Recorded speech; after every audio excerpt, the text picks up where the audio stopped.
Hey, this is Sky. Welcome to my YouTube channel. It's Monday, Mafia Monday. Let's jump into our story. Set your mood right.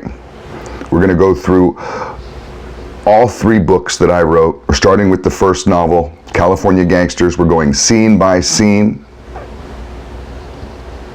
I got the Mac. Let me make sure we're ready here. We're always loaded. An unloaded gun is useless. Someone gave me this for my birthday. So, this is my birthday gun. Not recently, a couple years ago. Not a bad present. Let's just jump into it.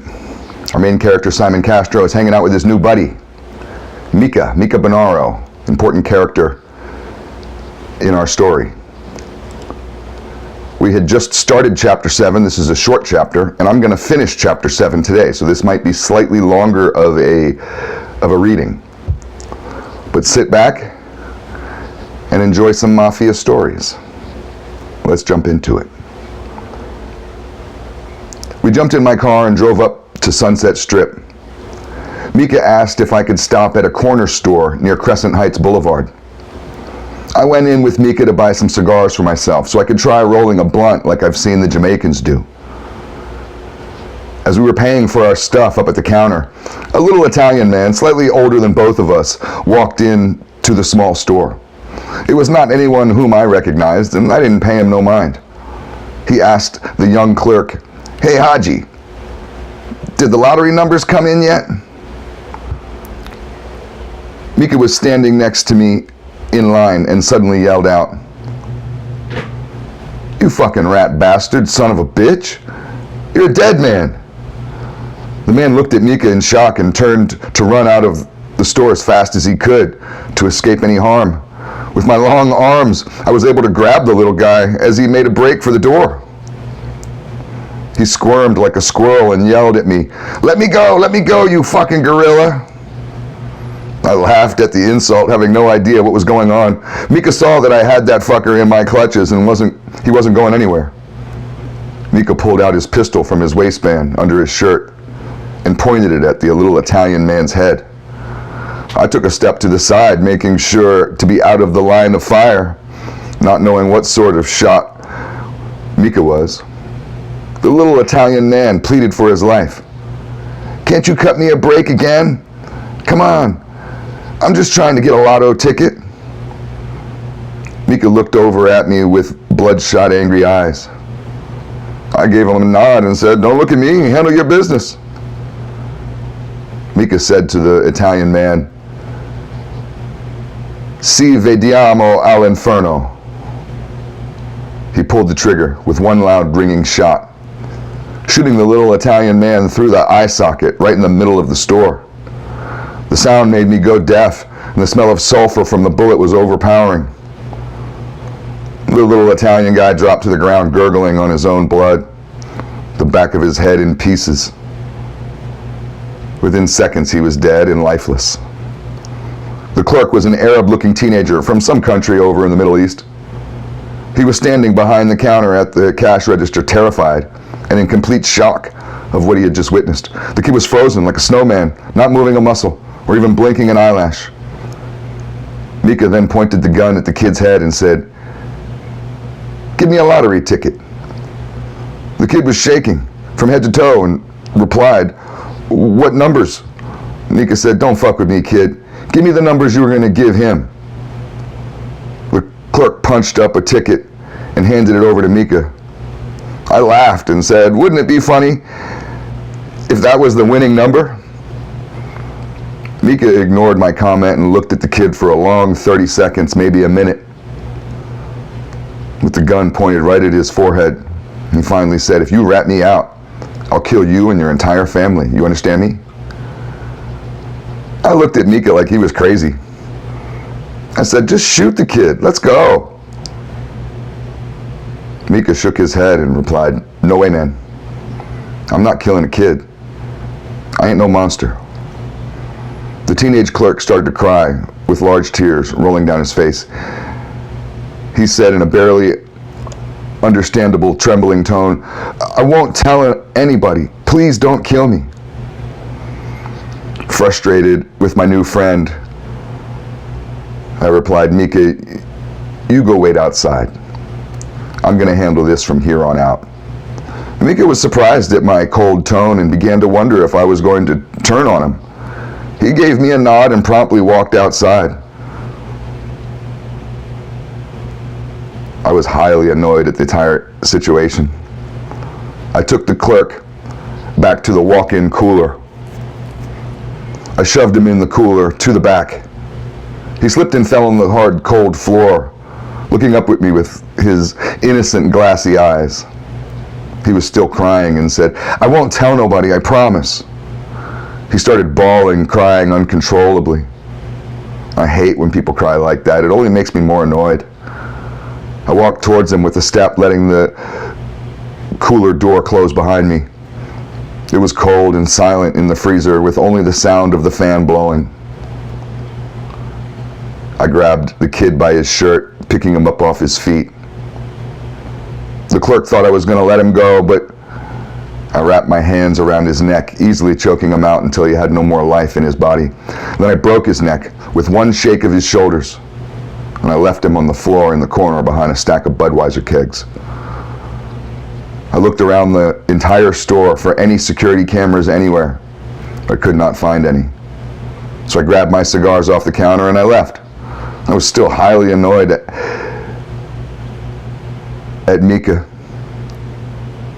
And I said, as I walked out, get your dumb ass off the payphone, you idiot, and get in the fucking car right now.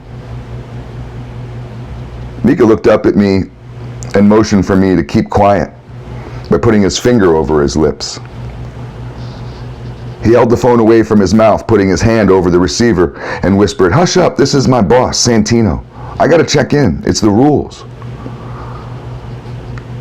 The capo of the Santa Monica crew, Santino, was very rich and powerful, like my father was.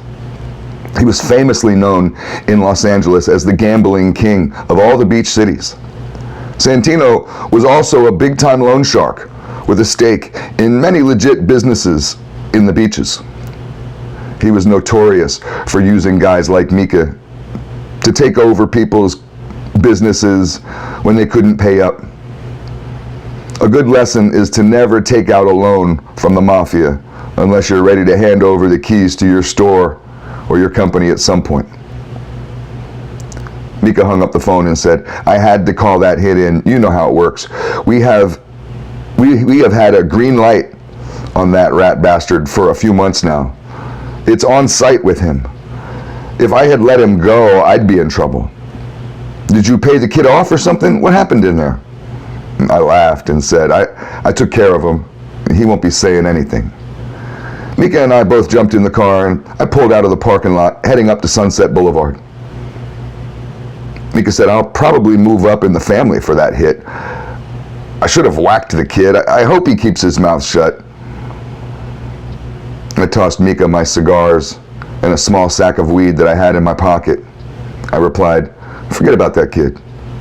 Open up that cigar and dump out the tobacco. I want to roll the weed in the leaf.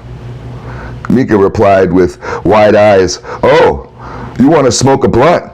That's awesome. None of the guys in the Santa Monica crew smoke pot. You and I are going to get along great. I used to roll these blunts all the time in high school. The brothers taught me how to do it. I pushed the cigarette lighter in the ashtray and laughed. I took a sharp right turn into the Hollywood Hills, driving up the hill above the Sunset Strip to look for a spot to park. I found a great overlook on a bluff with an awesome picturesque view of the city of West Hollywood. Frank and I had been up there many times before in the past to smoke weed and to talk. I found a good spot to pull over, away from any of the nice homes on the street. I got out of the car and walked over to the tall grass on the edge of the cliff to take a piss. I could hear Mika coughing on the blunt over by the car behind me. It was a beautiful evening, with the stars shining as bright as light bulbs, and suspiciously no moon yet, like it had forgot to wake up for work. I went back over to the car by Mika. We both sat in the cool night air, Smoking and coughing, looking up at the stars for answers to life's questions. Mika said, "Hey, Simon, sorry to involve you in that shit back there. You West Side guys are supposed to be the heaviest hitters. I bet your kill on sight list is long." I replied, "No. That must be some sort of Santa Monica crew shit. We don't do hits in the middle of stores with witnesses, and we certainly don't leave witnesses of any kind." He said, "Santino's shoot on sight list seems to grow every week. It's hard to keep up with. I don't have to tell you, Simon, to keep your mouth shut because, you're one of us, but I sure hope that kid doesn't say anything. It's really got me worried." I looked at him long and hard, and then I said, "Follow me." Mika was sitting on the hood of the car and slowly hopped off, not understanding if I was serious or not. He replied, "What's going on, Simon? Was it something I said?" I shoved Mika into the grass, walking him by the scruff of his collar to the edge of the cliff which looked down onto the famous Sunset Strip. We could hear all of the police sirens and see the red and blue flashing lights of their vehicles racing along the streets below. I held Mika over the cliff, holding him only by his collar, making him think I was going to push him down to his doom.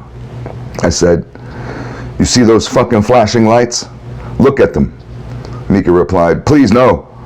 Don't drop me. I'm scared of heights. I don't want to die, man. What are you doing?" I said, "You're fucking sloppy. There's a murder scene down there that will make the papers. The media helicopters will be here soon enough. Both of those bodies are your goddamn responsibility." Terrified, Mika asked, "Bodies? You mean one body, singular, just one, right?" I said, I don't leave witnesses. Not old women, not kids, not anyone. Capiche?" I pulled Mika back onto his feet and letting him go. He was breathing hard and replied, "I thought you were going to let me go over that cliff. That shit is steep and those rocks are sharp." I said, "Tell me something. What does La Cosa Nostra mean to you?" Mika was shaken and frightened. He replied, "What does it mean? We're the fucking mafia. What are you talking about, Simon?" As we walked back through the grass over to the car, I said, "To me, it means that we're men of honor. We're above the rest of the criminals in the streets. We're the unseen black hand that pulls the strings of this puppet show. We don't just play the game better than anyone else. We make the rules to the game. Out here, in this life, we're the pros.